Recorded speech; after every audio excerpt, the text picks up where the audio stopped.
Hello and welcome back to Systems of Existence and another juicy episode with a system that I love, which is all about tarot, but not just tarot. It's also astrology, it's also psychology, counseling. So it's gonna be a deep dive with our guest Letao Wang from Hong Kong. So very, very international here.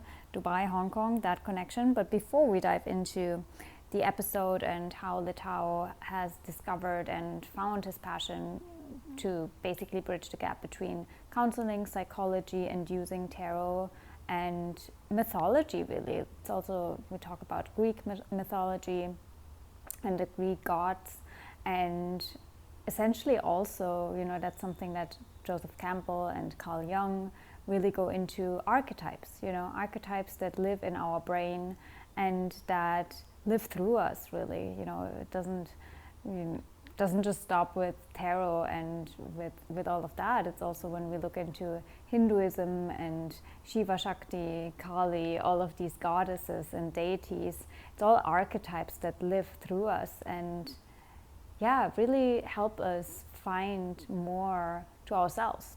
So if you are excited to learn more about that and our deep dive, then stay tuned for the interview with Letao and definitely check out his deck. I received it as well, and it's really fun to play with these archetypes, to see what's being mirrored back to you, what's present in your field, and but before we dive into that, I also want to give you an update about what's going on, what's present in my field, and just talk about what's going on if you would like to hear. And also let you know that it's always helpful, being a projector that I am, to let me know what you would like to hear from me. So if you are curious about what's going on, please reach out and let me know. Some people reached out to me and asked me, how do you experience the full moon and the new moon? Like, how do you feel it? Like, what's going on for you? And so if you are curious to hear about that, please let me know, because that gives me the energy to also speak about it. And I've been through the most challenging, I would say, 4 weeks of maybe even my life, to be honest with you.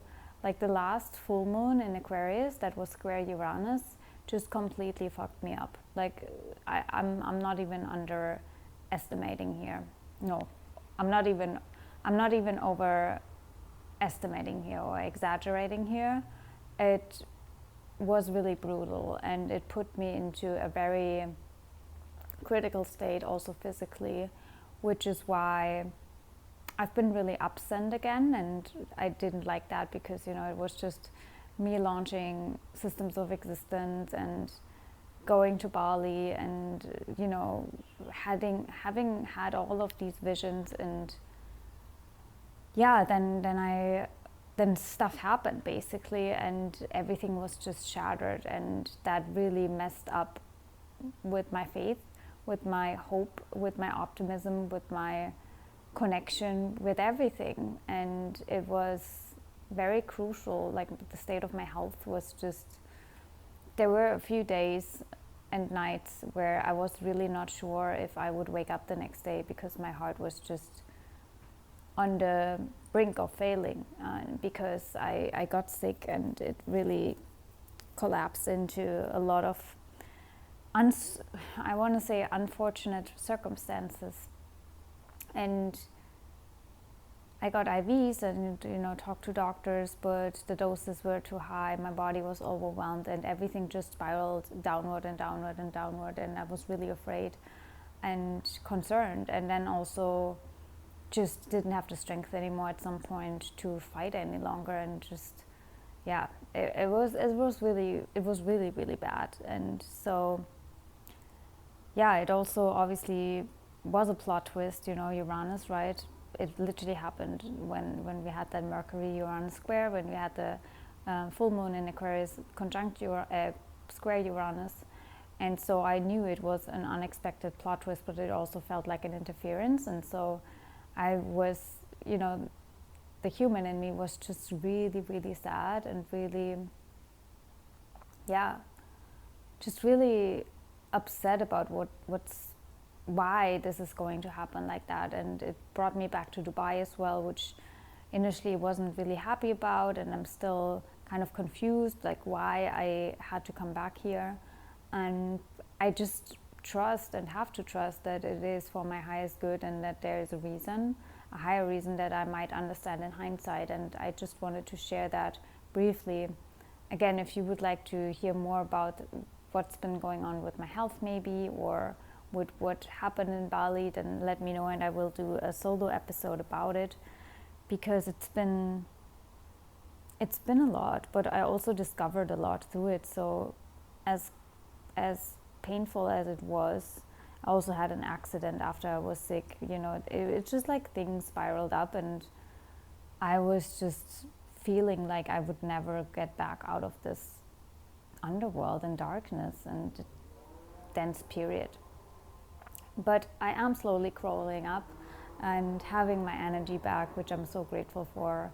And so it's interesting how sometimes your faith is tested, or you experience these contrasts, and then in hindsight see how much you've learned through that. Like, a lot of things have been illuminated through that, including how I can take better care of my health, what my system really needs. And all of that is obviously really important, and in a way also answers to my prayers. But sometimes we don't realize or see that these deep moments also are answers to our prayers.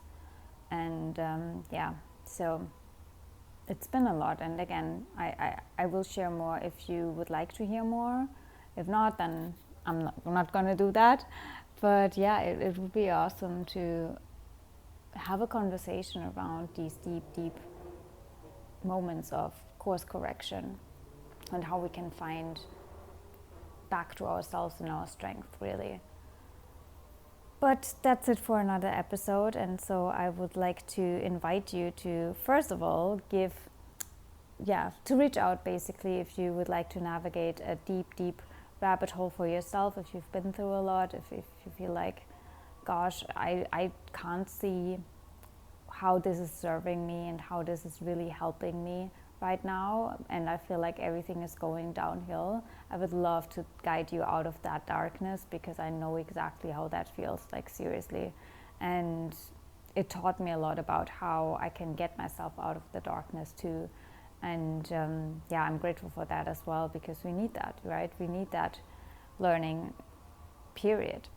So reach out to me. I'm happy to guide you, the projector that I am.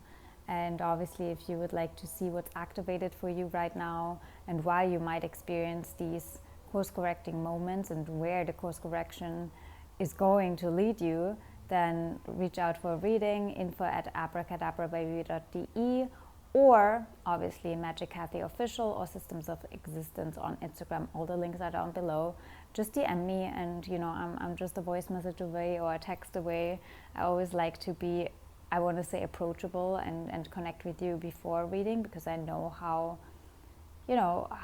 you need to have trust first in order to open your energy field as well. And I'm here for you. So just putting that out there. And now I let you enjoy the episode with Letao.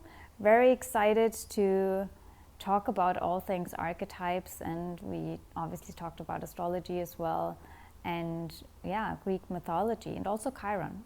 Chiron is a big player. Chiron is one of my favorite asteroids to look at, and also myths to look at, right? The wounded healer, how we learn from our wounds and then serve the world with it. So enjoy that, and we will speak again with another system of existence.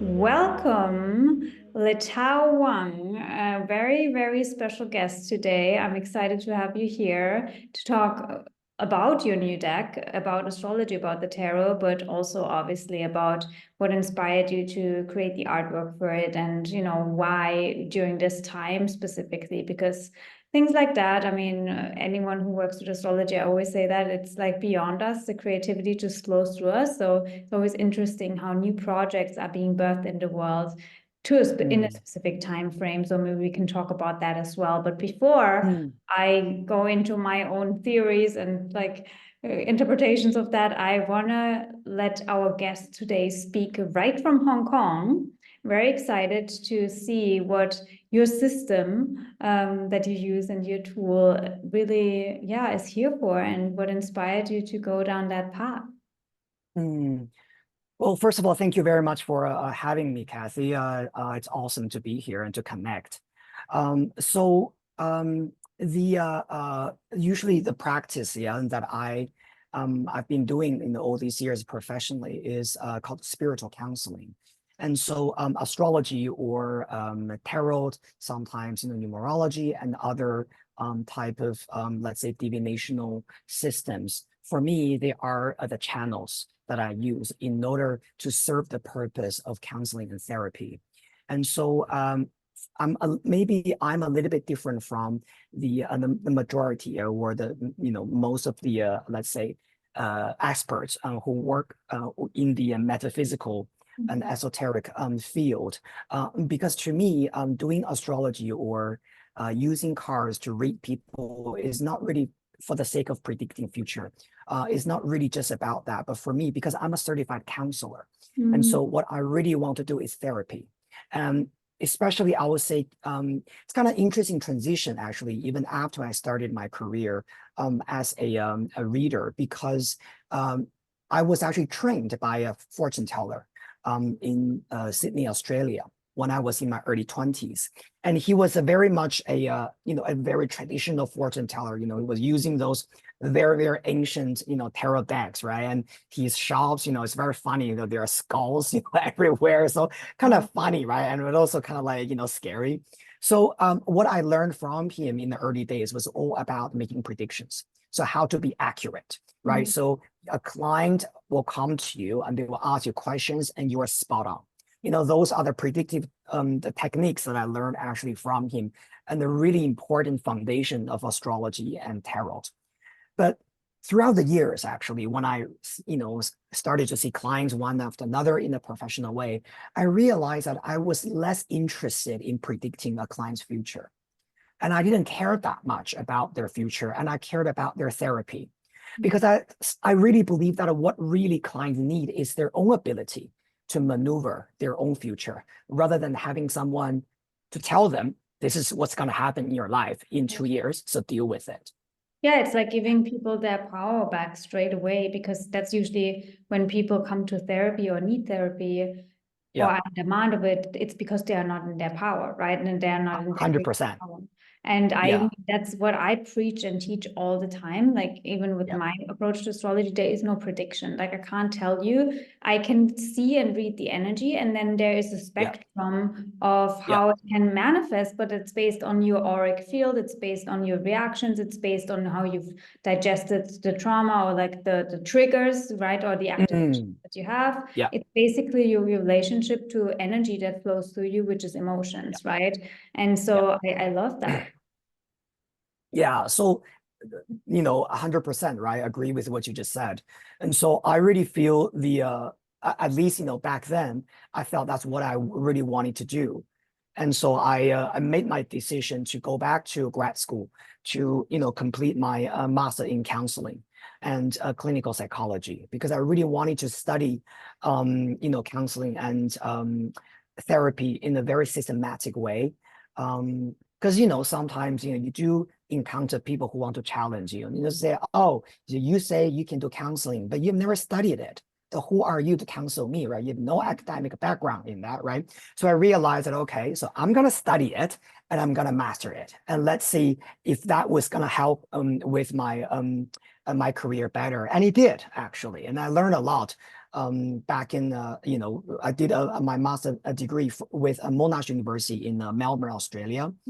And what was interesting was that when I was going through that program, I was thinking, oh my God, I was already totally doing all those things. Yeah, If you it's know just what I like mean. someone telling you, or like Yeah. reassurance that you are. I mean, I'm a bit, very much Saturn retrograde in my chart. I have always been against labels. Like I didn't even.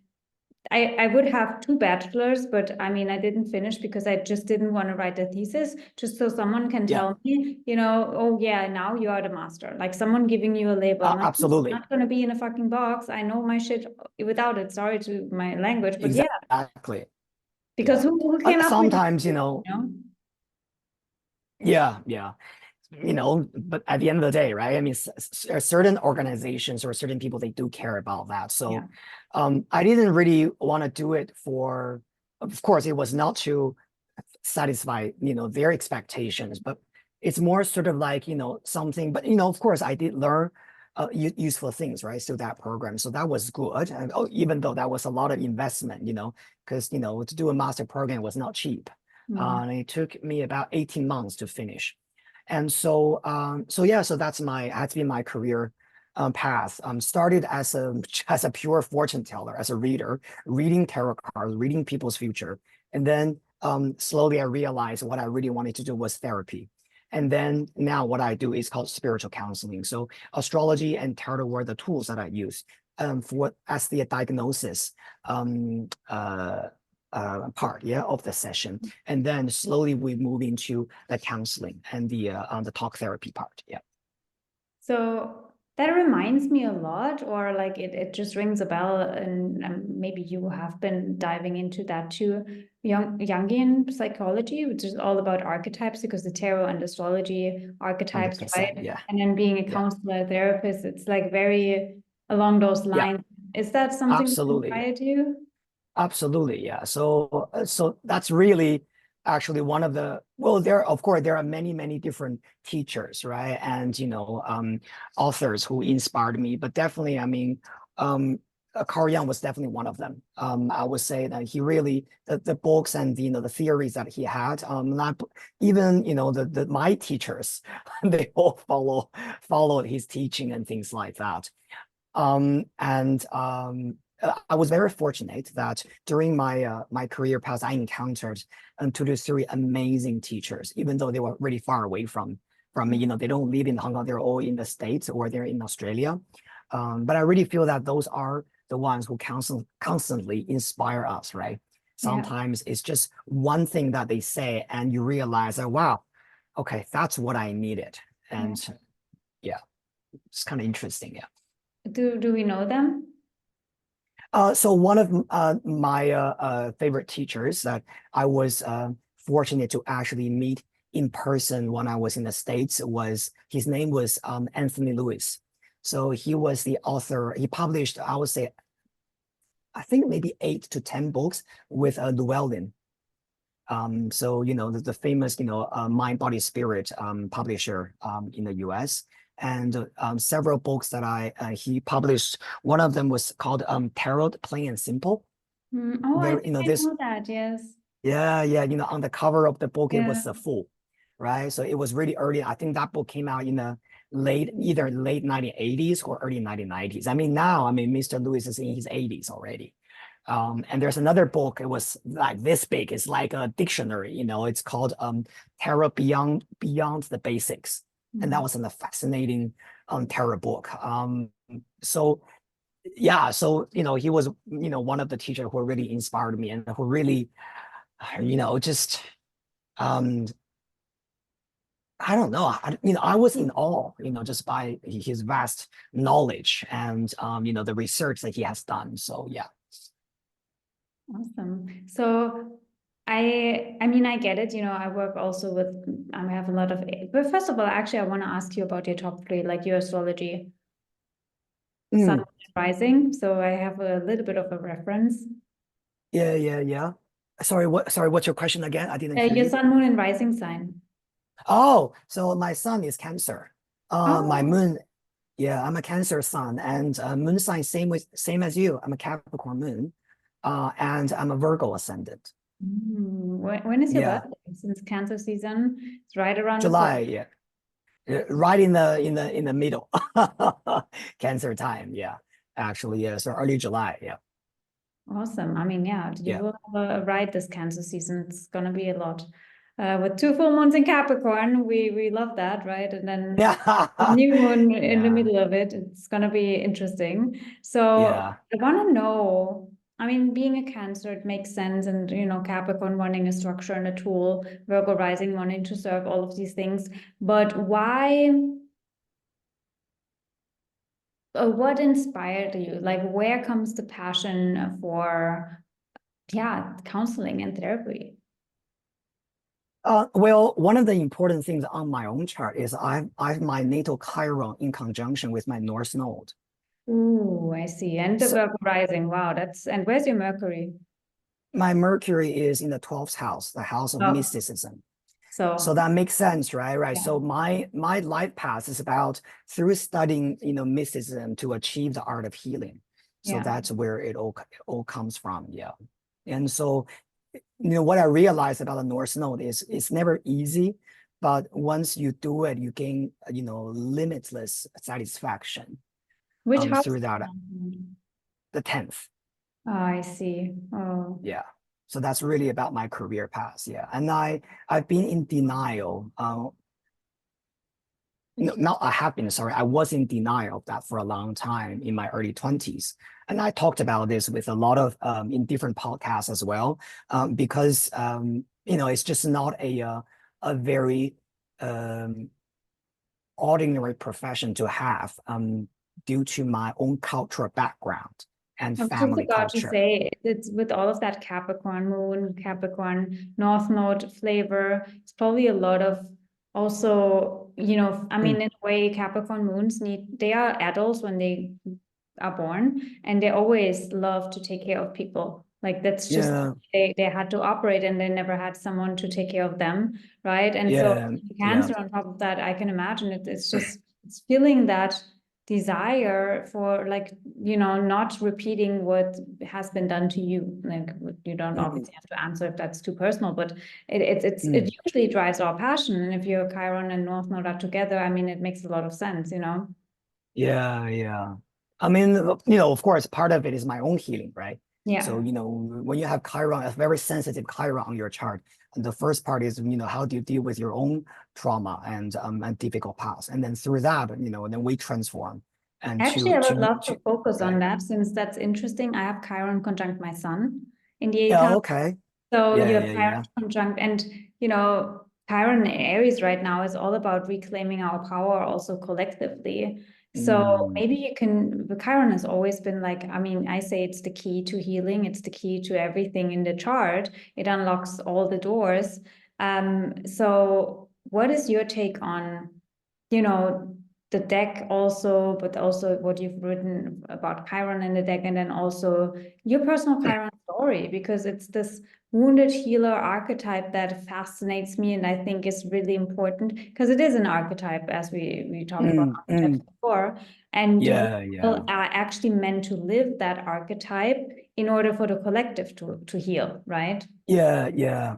So the Chiron, so I don't know which Oracle deck you have, the digital version. So I've published two Oracle decks, right? And so the one that has Chiron was the first one called Mm. Oracle of the Mythic Heroes. And so in that deck, I basically created the 40 chapters in that deck, and each chapter is talking about the story of a one Greek mortal hero. And now when I say mortal, yes, some of them are demigod, right? And they are not the typical, the 12 Olympians. Because I do feel that the real treasure of Greek mythology was really in those the mortals' stories rather than in the gods. And of course, we look at the gods' archetypes all the time in astrology as well. The sun, the moon, Jupiter, Saturn. But the mortal heroes were the ones really fascinated me, and Chiron was one of them in the chapter. And in that chapter, I assigned Chiron. I think it was assigned him to the constellation sign of Sagittarius. The keyword. Yeah, well, first of all, he's a centaur. Usually it's Virgo, right? Usually Virgo, yeah. But it So makes there are sense. Yeah. Yeah, so there are different, right? Different opinions on that. I think he actually rules both. I think he rules both Virgo and Sagittarius. He rules Virgo because of the heating part, because of because Virgo and Sagittarius are squaring each other, right? So there are two different sides of Chiron, and the Sagittarius part of Chiron is knowledge, is learning knowledge, and through knowledge, faith, then we faith and wisdom. absolutely, yeah, faith and wisdom as well, right? And how do you bring that back to the Virgo energy to serve? So it's a bit like that, I think. And to me, I mean, my story with Chiron was all about finding my own insecurity since I was a child. Even though, as a child, you never really know what that was. You just knew that you were extremely unhappy, if you know what I mean. As a kid, you can't really digest that. No, and you you're don't know like what that guarded is. in the same way as a Capricorn moon. It's like you don't really have access to your emotions anyway. So you're like, Yeah, especially I think, did you say that you had your natal Saturn retrograde or what? What did you mention that? Okay, so actually for me it was even more difficult. So my natal Saturn, which rules my natal moon, was stagnant. It was among those 3 days when Saturn was in between, right, forward motion and retrograde motion. I So always say the stationing days are the most challenging ones, but also challenging, like spirit pointing a finger on what you're here to learn, Absolutely right. So because it's not moving, so really it's being right in front of you. You have to face it. And with Saturn, it's like, okay. Yeah, absolutely right. So actually Saturn is very, very important to me.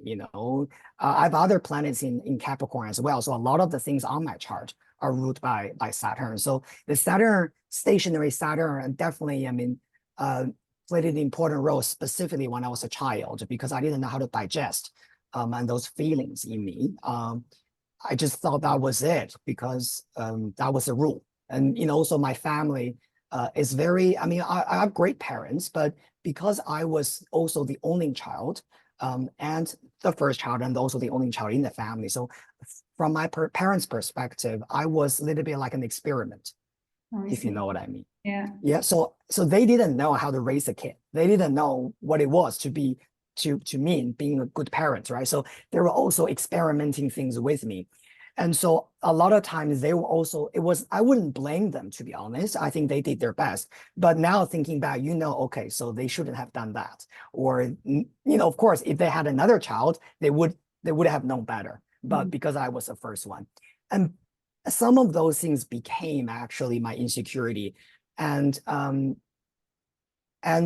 actually in my daily sessions with clients, I have to really, be grateful, to be honest, to a lot of the clients of mine, because a lot of times when they talk about their trauma and their wounded past, I realize that I see myself in them.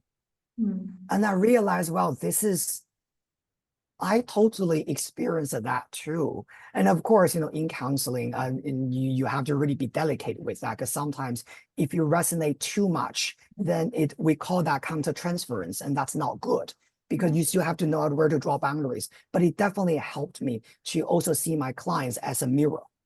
I see myself in them and I see them in me. I mean, from the higher perspective, I understand that that's something we have to do in counseling, but then I come from the perspective of everything in your hologram is a mirror.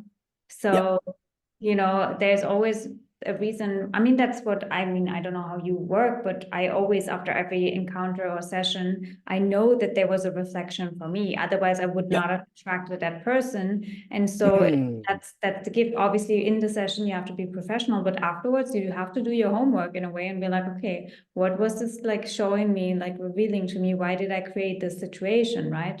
Yeah, 100%. And then through that kind of teamwork, right? You and the client and everything. And then eventually, hopefully, you know, for me, a good session is after the session, we are mutually empowering each other. So yeah, so they feel good. They are taking something beneficial out of the session. But as the service provider, I'm also growing together with the client. And that if I have a session like that, I'll be very, very happy. Yeah. Yeah, that's the ultimate healing on both sides, win-win, right? Both sides, yeah. And it has to be, I think, yeah. It has to be both. Otherwise, it will not be long-lasting. Yeah. So tell us a little bit about your new deck. Why do you feel like it's being birthed into the world right now during this time, the craziness that we're going through collectively?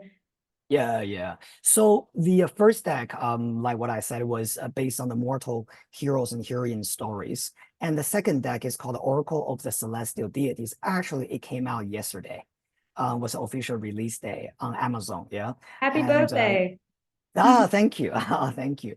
So the second deck, Oracle of the Celestial Deities, is a sequel of Mythic Heroes. And so in this deck, it's all about the gods and goddesses. So I picked 20 archetypes from ancient Roman mythology and also astrology. And I combined astrology together with it to explain the 20 different archetypes and their spiritual significance to us. The reason why I created this deck is because I think you know, I'm sure you have used a lot of different decks, you know, in your own practice. Most Oracle decks or tarot decks are used just by itself. Yeah. You have a deck, you know, you use it, but the two decks that I've created, you can use them individually, but also you can actually shuffle them together. And in total, there will be 60 cards. If you put them together. And those 60 cards will contain basically complete the whole picture of ancient Greek mythology. You have mortals there, you have gods there. And so when you are putting them for a reading session to a spread, it's not just about this card means this, okay, and this card means that, but you are seeing the relationships, the interactions, the dialogue between the mortals with each other or between the mortal and the gods. And so that's actually my motivation, because I am such a huge fan of Greek mythology. And I was just about to ask, like, how come both of your decks are very connected to that Greek, you know, mythology and like the Greek archetypes? Because, you know, some people love Babylonian teachings, like, I don't know, the Romans and like other like biblical. So how, I mean, probably lifetimes ago, but what is it about Greece? So my first astrology teacher, when I was like 24, whom I studied under back in Sydney, Australia, was a mythologist. So the way I studied astrology at the very beginning was a little bit different from the traditional way. So you know, my teacher never started the teaching with, you know, memorizing the meaning of the planet or let's just study the house systems. It was all about storytelling. So he would tell a story about, let's say, Athena, right? Pallas Athena. And then he would ask me, so Latal, you tell me what you think Athena means on your birth chart as an asteroid. Or he would tell a story about, let's say, Hermes. And he would say, Mercury is the Roman version of Hermes. Now, what do you think this energy means to you? So my astrology study really is deeply rooted in mythology. And so that's how I see astrology. I don't see astrology and mythology are two different things. I see astrology and mythology are so intricately woven together like this, and you can't really separate them. And so sometimes during my session with clients, a part of the session was me looking at their chart, and I'm telling them stories between those different planets and why they mean certain things to them. So it's kind of unique, my way of reading people's charts. But that's really what I learned. And so that's also the reason why I created these decks, because that's what I feel most comfortable with. And I also hope more people would be able to see astrology or mythology in this way. Yeah. I love that approach. I mean, in a way, I also explain kind of like the movie that's playing out through the planets in the chart, right? Mm. It's like I can see that movie and like the fight and the battle between, you know, your sun's square Saturn or whatever, your sun is like battling with the daddy, whatever. But it's like, yeah, I mean, it's really much on helping, from my experience, to detach from being caught up in the story that you feel yourself trapped into. Mm. When you see, oh, everything is just playing out like a myth and like a drama and like a play of Yeah. characters inside of me and Yeah. in my life, but at the same time, it's kind of like, you know, I like to bring a sense of humor in it too, being a Sag rising. So yeah, it's very much helping us to uncouple the emotional charge here, right? Yeah. 100%. Yeah. And even when you use cards to bring an element of playfulness into it. Yeah. So definitely, you know, for the cards, right? I mean, also depending on the artwork, right? Some clients, right, they are very much about, you know, because they can see the cards right in front of them when you're having a face-to-face session, right? So I think, you know, also I put a lot of thoughts into what kind of artwork that would be really good for the clients, easy for them to work with. Because sometimes, you know, certain tarot decks can be quite scary. Yes. I mean, that's And usually what people associate like death and like, you know, really dark. right. Yeah, the stereotypical, you know, concept, right? Yeah. And so, you know, but especially I feel that for some clients, they're already very skeptical from the beginning. You know, they're already either skeptical or they're a little bit scared, right? Especially if this is the first time for them to go to a professional reader. And then if you shuffle, you know, deck that is filled with, you know, scary images and they're already feeling that I don't want to listen to you. Yeah. I want to go home. Yeah, I don't trust you, you know, things like that. So I think it's, as professionals, it's good for us to also create that very comfortable environment for them to listen, for them to talk. Yeah, and to trust and to open up, because when we go into counseling, you know, you have to build some sort of like rapport and like, yeah, 100%. Yeah, feeling the of safety. therapeutic rapport. Yeah, Yes, 100%. yeah. Yeah, we actually spent. I remember back in grad school, we actually had two full classes just about building therapeutic relationships, just only talking about that. And there are a lot of different techniques and things like that, right? But yeah, so yeah, definitely, they're just so important. I think once the rapport is being built, you're already 50% there. Absolutely, yeah.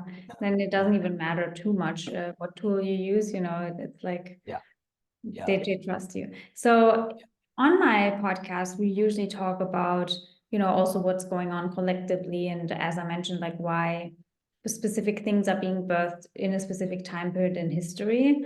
You know, if you can imagine a few decades from now, we will look back at obviously 2024 and be like, okay, and then the Tao published this deck, and it was probably needed in this time in history because we are going through so much change also, I mean, on a Capricorn level, right?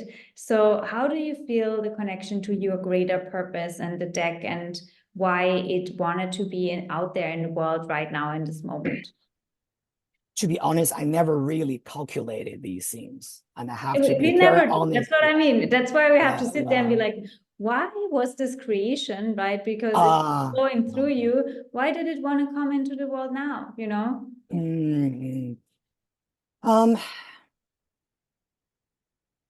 To be honest, yeah, I mean, I've wanted to bring something, you know, something very grounded to the public, you know, for a long time, but I always felt I was not ready to do it. You know, there's also a part of me feeling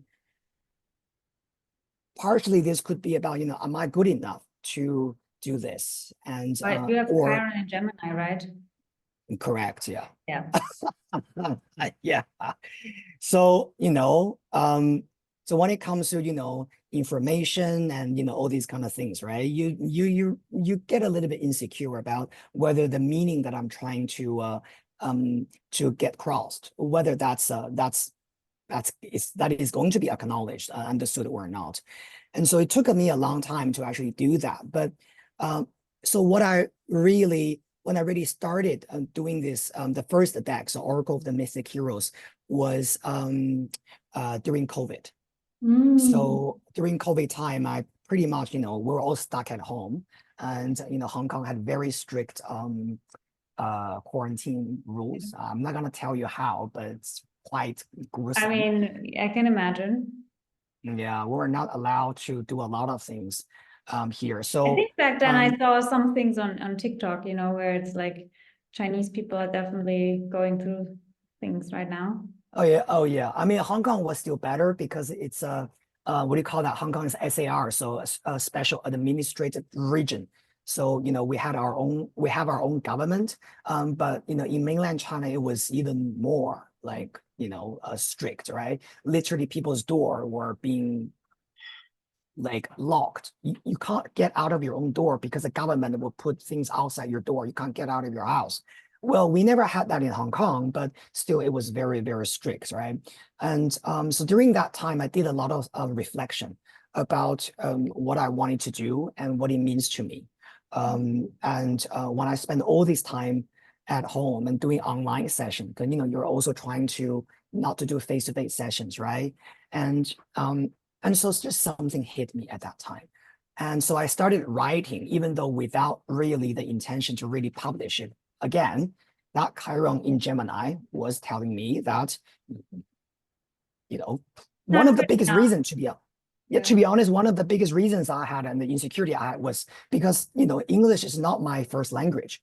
So I would have to write the guidebook 100% in English and compete with other American writers.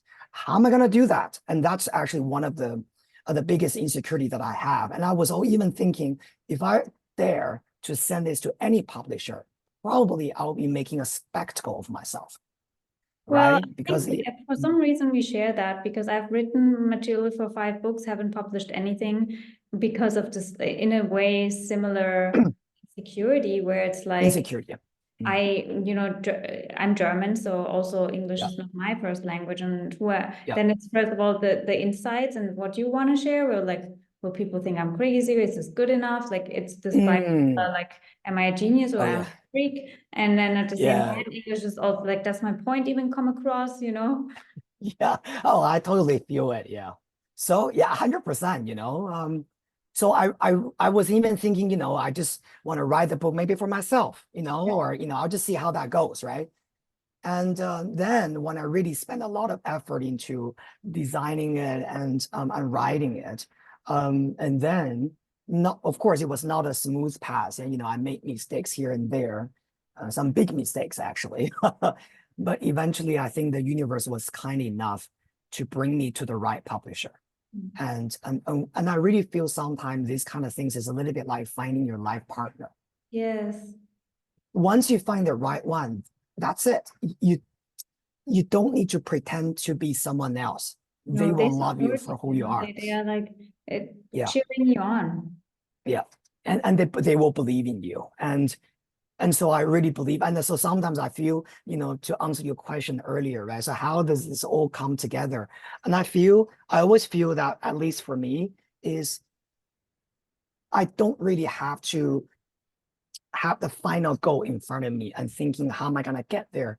I just need to do something that I really want to be committed to. And my intuition, and also trust your intuition about somehow this feels right. And you just do it. But you have to make the effort first. And then the moment when the universe looks at you and be like, okay, so this kid is really trying. Okay, and the timing is right. We're going to give him something back. And then the magic happens, right? So that's really what I think. Yeah, and so that was the first deck, and now the second deck, which is interesting timing too, because especially specifically this week in Cancer season, I talked about the connection to how all the things are surfacing from the beginning of COVID. And so you published the first one, obviously, during COVID, and now the second one when I was saying like everything's coming full circle in a way, and like what we started in 2020 is going to continue, or being, more like broken down because Pluto is at the back of Capricorn, right? So how is that then linked?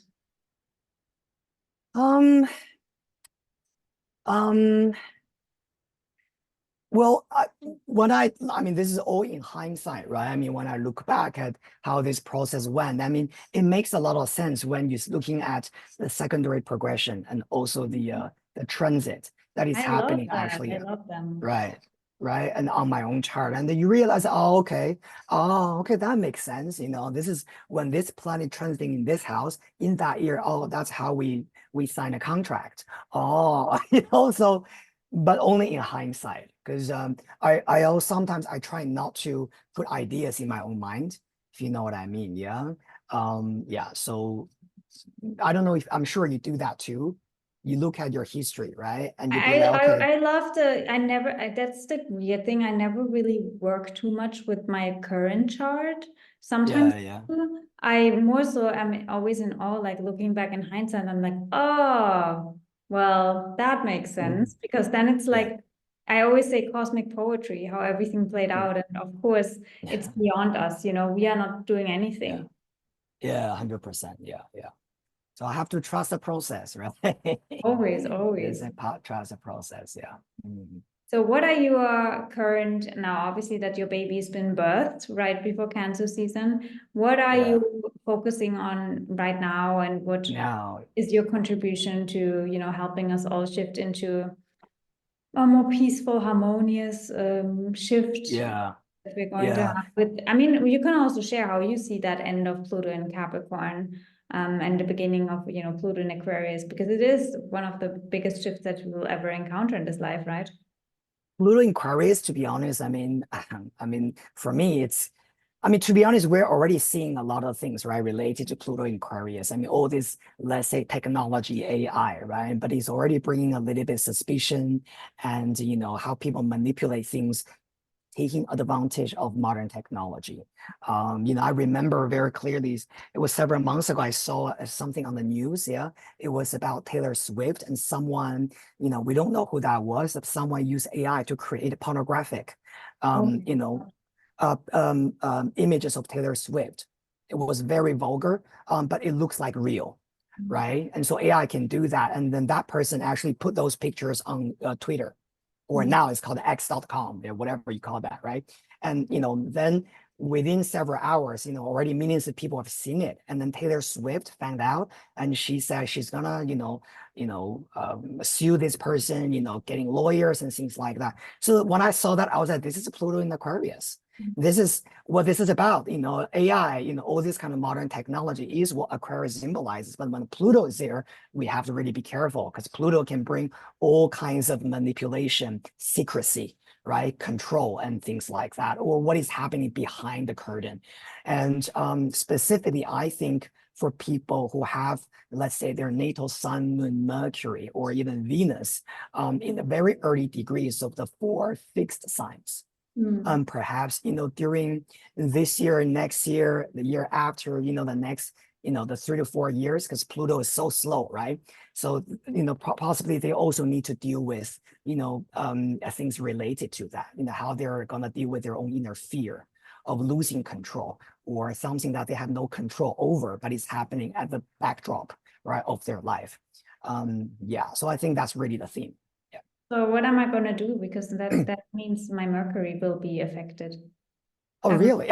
Mercury at 6 degrees of Leo. So I'm like, okay, I've already been through so much with this whole Uranus and opposite my Pluto and like squaring my Sun and my Saturn. Like, Uh, what's coming now? It's actually, you know what? I had a big revelation about these kind of things. Yeah. Because, you know, sometimes when we're looking at a planet, like specifically Saturn or Pluto, yeah, forming an opposition or a square to our personal planet, right? The first reaction we tend to have is shit. Like, how, you know, this is really shit, right? And we always love it when Jupiter comes, right? Jupiter transiting my sun. Well, Oh, yeah, you know, it's a bit like that. yeah. But I had a big revelation about that.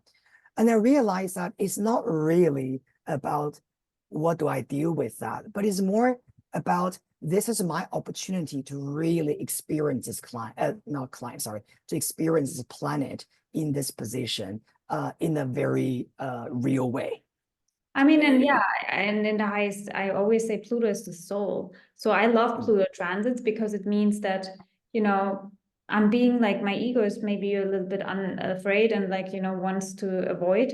But then at the highest perspective, after the end of it all, it's gonna be like soul will be on fire. That's also with Pluto and Aquarius. Yeah, we see all of the darkness that can be associated with technology, but in the highest, my highest intention for Pluto and Aquarius is that we bring soul into technology again. And not mean that because we can train our AI, we can train the algorithm, we can infuse it with loving intentions, and we can make it work for us and not against us if we don't do it intentionally, right? 100%, yeah. So of course, when it comes to opposition with your, natal Mercury or things like that, definitely, I mean, there are a little bit like, oh, what's going to happen? But I try to, to be honest, Saturn is going to come to a square with both my Sun, Moon in 2 years' time. Sun Capricorn, Moon Sun Cancer, Moon in Capricorn. Saturn is going to come to Aries in 2 years' time, right? 2 to 3 years' time. So what I'm gonna do, square my Sun, square Moon, I'm gonna die, right? So I also have this. And actually, I'm not really concerned by myself. I mean, I can look at the end of the day, we're all fighters. We're all you survivors, already right? survived some Saturn square, so you're not gonna think this time. But I'm concerned about my parents. Because I'm wondering when Saturn comes to square my Sun, does that mean that my parents will leave me? Are they gonna die? Because they're old. They're both of them are in their 70s, and Sun is my father, Moon is my mother, right? And so, what does that mean, right? So naturally, there is some kind of fear at the back of my head, but I've decided not to think like that. You're gonna manifest a different outcome. No. Yeah. So I actually these days, if I call them, I'll tell them, ask them to be healthy, I'll try to recommend, supplement for them to take, whatever, that is good for old people, if they say they have some symptoms, because I always believe that Saturn is all about learning lessons, right? So let's say when someone gets sick, well, it means that they never took care of themselves. And that's why when Saturn comes, boom, everything comes out. But if they have been taking good care of themselves, it might not necessarily be that way. And so, so I'm just trying to do all these kind of things to alleviate. I love that. It's like your archetypes literally playing out. You call your parents, right? In a way where you are the parent, Capricorn Moon, giving them health advice, Virgo rising, because you care for them so much, Cancer. It's like, mommy, let me, be the adult for a second and give you health advice. Yeah. Oh, 100%. Yeah. Also because, I don't have a big family. It's just me and my parents, that's it. We don't have any, other anybody else in the family. I have no siblings. And so, that's the only people that I care about. I'm not married. I'm single. So that's it. My parents are the most important people to me, and also me myself. And that's it. So yeah. I mean, family and root is always important. So before we wrap it up, and thank you for filling us in and inspiring us to look more into mythology as well. And let us know if there's do you have any last words for people helping shift into, this new paradigm? Maybe also, it's interesting because it's like, I see a lot of archetypal wisdom coming back, like even myself doing a lot of research. What do you think we can learn from those myths? And then also, give us some last words maybe that you would like for everyone to take away. So before we end the session, I think I always believe that, for all the archetypes, right, the heroes and heroines and god and goddesses, you can call them real, where some people believe they were purely, fictional, in the past. But either way, they were a very clear reflection of our human mind. Whether Hercules existed or not, that's not the point. But somehow we constructed that hero in ancient Greece, and still, even today, after thousands of years, we're still talking about Hercules. We still make him into movies and things like that. And so I believe that the archetypes are still happening these days as well. And they're not just stories. And that's also the reason why every year, no matter how busy I am, I will make a trip to Greece. I will actually visit those ancient ruins and temples. And hopefully that will help me to continue to reconnect with those archetypes. And so I would encourage our audience, your audience, for this episode to always connect with their inner hero and heroines, whether that's in ancient Greece or the rustic island of Sicily in Italy, or maybe in their own culture. I believe that those are the things that will always be able to inspire us. And finally, of course, if you want to read them, please check out my 2 oracle decks, Mythic Heroes and also Oracle of the Celestial Deities, which both are available on Amazon now. The guidebooks are very detailed. I also did a little bit of Greek mythology, my own rendition of the storytelling. So if you like them, feel free to check them out. I will obviously link everything down below. And please, everyone who listens, with Chiron, give this Chiron and Gemini some kudos for his, courage to publish and to be out there despite the fears. It's not easy. Everyone with Chiron and Leo, it's a similar thing where you're like, my creativity is never good enough. So we love to have some feedback, and if you play with the cards, if you play with the myths, then definitely give it back to the creator here. Thank you so much, Tao, for that insight and your creation, you showing up for the world, and inspiring us to go back into our minds and visit all of these myths again. Thank you so much, Kathy, for having me today. Please do keep in touch. Of course, of course. Mm-hmm.